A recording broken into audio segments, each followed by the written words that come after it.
Avui estem en aquesta presentació en un marc incomparable, la veritat és que sí, a la Catedral de la Pilota, al Trinquer de Pelayo, perquè venim a presentar un llibre de la institució Alfons el Magnànim i, clar, és una de les nostres prioritats dins de l'àrea de cultura, donar a conèixer tots els llibres que s'estan editant des de la institució. Ja són un centenar des de que comença la nova etapa en Alfons el Magnànim a finals de desembre de 2015. La veritat és que estem molt satisfets perquè, a més, la producció és majoritàriament en valencià i avui estem ací a aquest espai, a aquest marc incomparable, com bé vos he dit, perquè presentem un llibre d'esport, un llibre que ens parla de l'esport durant els anys de la Guerra Civil, del 36 al 39, i la veritat és que l'autor, Josep Box, es fa un recorregut per lo que van ser en aquell moment ja els clubs de futbol, també la pilota, la boxa, l'atletisme, i la veritat és que no sols parla dels esports d'aquella època, sinó també dels esportistes que van ser molt importants i el que significava també en aquella etapa tan dura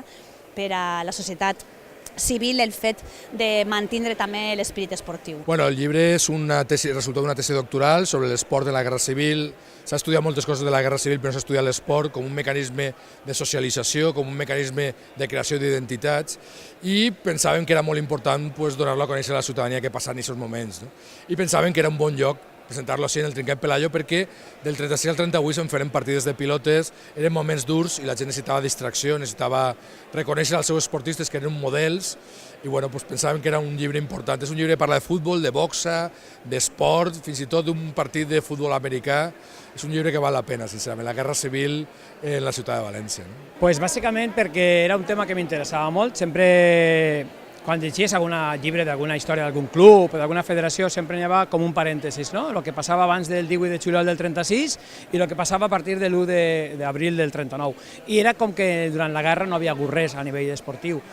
I t'entra la curiositat, comences a investigar, comences a tirar del fil i t'adones compte que no, que és una gran mentira, no? Que realment hi hagué molt d'activitat esportiva, hi hagueren moltes competicions esportives i hi hagué molta gent fent pràctica esportiva.